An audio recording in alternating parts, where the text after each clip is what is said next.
女儿啊，妈今天下午拿了你老公80万块钱，被你老公发现了，他也不听我解释，直接就报警了。帽子叔叔3下5除2就把我给带回来了，我老太婆想逃跑的机会都不给我留。女儿啊，妈现在在警局把我憋屈坏了。我还看了一下四周，这里被关的还都是些小年轻，像妈这么大岁数的根本没有。死女婿这次可把我老脸给丢尽了。女儿啊，你现在赶紧的给他打电话过去，叫他写份谅解书给警察同志，就说是个误会，然后赶紧的把我弄出去，要不然我怕你老妈的命会交在这里啊。妈，你干嘛要拿你女婿的80万元啊？这80万我是知道的，他是明天要进货用的，你这一拿走，他不急才怪。妈，这不也是没办法吗？你弟找了个女朋友，对方要求必须要在市区买一套房子，否则就不嫁。你知道我们家的条件，买套房子哪有这么容易？又不是菜市场买菜。妈是为了你弟的婚事操碎了心。可就在妈犯难之际，这时候女婿回来了，妈看到他包里正好有钱，这不就是上天给我们家安排好的吗？真的是瞌睡来了送枕头。我想这下总算解了我的燃眉之急了。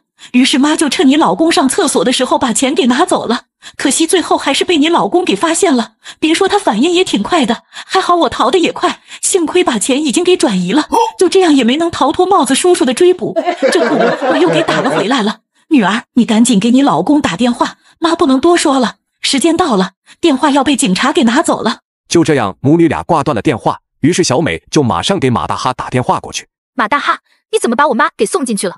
这是你一个女婿该干的事吗？就算发生天大的事，你也不能这么做呀。有什么事咱们都是一家人，关起门来解决不就行了？你非得搞得这么轰轰烈烈的，你想干嘛呀？这样显得你有能耐是吧？我跟你讲，你赶紧过去把我妈给保释出来，你可真的是反了天了。你要认清事实，你只不过是我们家的赘婿。你是什么意思啊？你不分青红皂白，不分事情缘由的就数了我一通，你不知道你妈做了什么事吗？你有什么理由指责我？我知道，我妈不就拿了你80万块钱吗？这个事她虽然有错，但是你也不能这么做呀。她可是我亲妈，也是你的岳母，你就算不看僧面也要看福面的呀。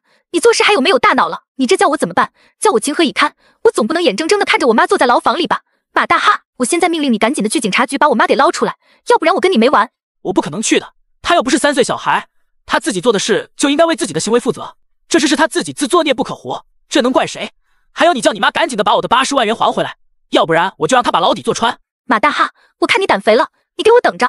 双方挂掉电话，半小时，小美急匆匆地赶回了家。马大哈，你是几个意思？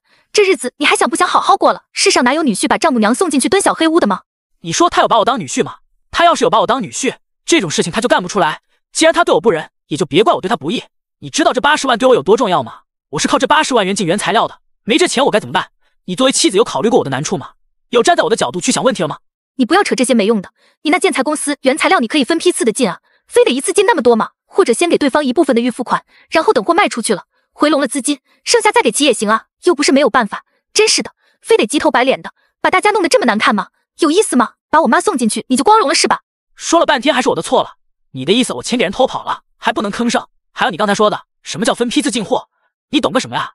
这个是订单客户预定的200多万的订单时间，1个星期后就要交货的，我现在也只是给对方供货商先打预付款80万，合同都签好过了，你叫我现在不给打钱怎么办？如果没有这80万，我现在面临的是双方违约，你懂吗？供应商那边钱不到位不给我发货，而订购商那边也会因为我违约不能如期交货，我也会被处罚相应的赔偿，到时候不仅失去的是这个客户，最主要的是信誉给弄没了。你说下次谁还敢找我下单？我公司以后还干不干了？这些你有考虑过吗？小美，你有空在这里跟我耍嘴皮子，还不如赶紧的去叫你妈把钱拿过来还给我，这样我还能考虑原谅你妈。马大哈，我妈刚才给我妈打电话，在电话里我听说她把这钱已经转出了，但她也没说清楚拿给谁了。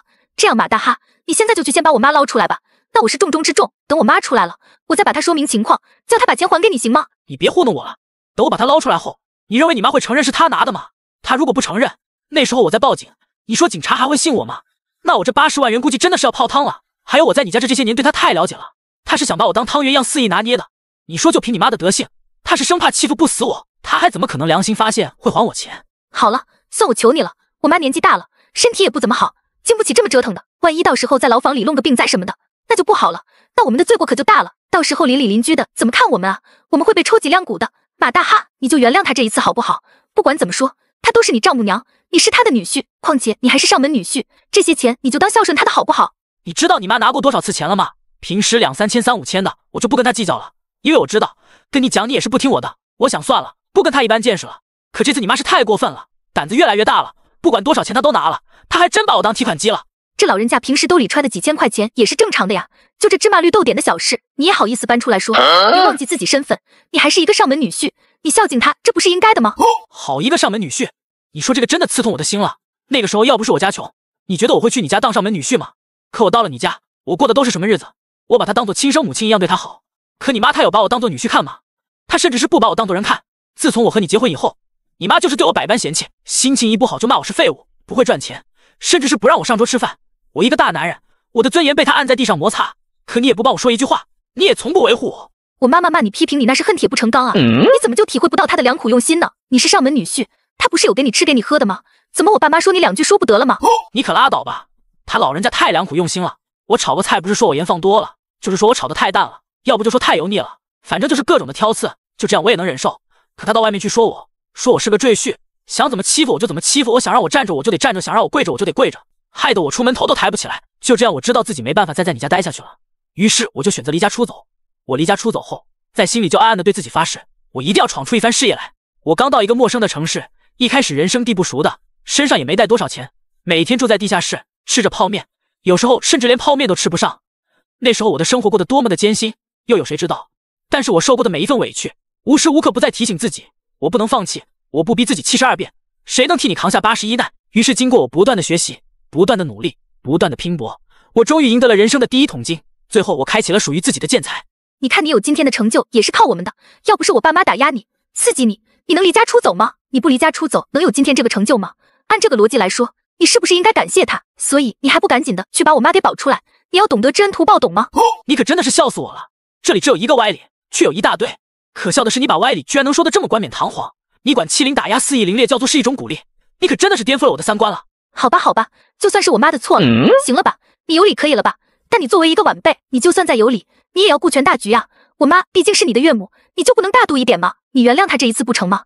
再说我妈这次也是为了我弟，我弟不是谈了个女朋友吗？对方要求我们这边必须要有一套房子，于是我妈没办法才拿你的钱的。其实我妈这辈子也不容易啊，把我两姐弟拉扯大，也没过过一天好的日子，你就体谅她老人家一下吧。你不要给我打感情牌了，我告诉你，今天她必须得把钱还回来，要不然我肯定不会善罢甘休的。还有你到底有没有把我当老公？看了我的难处你却只字不提，我明天交不了货，会被客户投诉赔偿，会失去客户，公司会无法正常运行，这些你都不关心，而你开口闭口都是为你妈为你弟着想，在你的眼里，我根本就是无足轻重的，有时候也是面镜子照出了人心。我算是看透你了，我看这样的婚姻也没必要过下去了。小美，我们离婚吧。你是哪根筋搭错了？好端端的怎么又扯到离婚了呢？我哪有不关心你了？只不过我妈这个是相对来说比较棘手，你生意上的是可以先放一放的呀，哪头轻哪头重，你拎不清吗？好，就你妈重要，我不重要，行了吧？这时候小舅子赶过来了，你干的都是些什么事？你敢报警把我妈给抓起来？识相的你现在赶紧去跟警察说这是个误会，然后把我妈给放出来，要不然我跟你没完，把我惹急了，我就不认你这狗屁姐夫。你跟你妈一样，也不是什么好鸟，到公司上班1个月就把我客户弄过去，想自己单干，你以为这是我会不知道的啊？自作聪明，还有供应商到我们这儿，他们只要不同意给你吃回扣，你就说人家的产品质量不行，把我公司搞得乌烟瘴气。你说我不辞退你辞退谁？差点公司都快给你整垮了，幸好我发现的及时。你有什么证据说我拉你客户了？我在公司任劳任怨，我勤勤恳恳，这些你怎么不说？我看你就是看我不顺眼，想污蔑我才脏我，好把我给赶走，这样你就有发展空间了，就可以跟公司的女员工搞暧昧了。到底是谁在搞暧昧？你说的好听，在公司工作勤勤恳恳，其实是利用工作时间在那里泡妞，不知道都以为我这公司是搞婚介的了。要是我猜的没错，你现在交的女友就是公司上个月刚招聘过来的，她叫小丽吧？这个你怎么知道呢？是你的好妈妈偷我的80万元，说是给你买婚房的。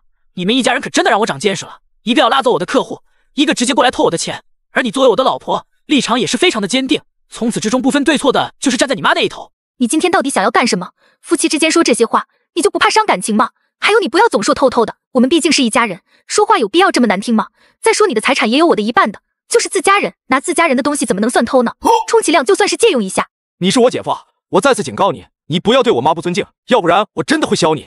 你不要吓唬我，做了事了还不让人说了，还有王法吗？还有天理吗？我就说你妈偷了怎么着？除非你把我给灭了，你妈做的事情没经过我的同意，擅自拿走钱，那就是偷。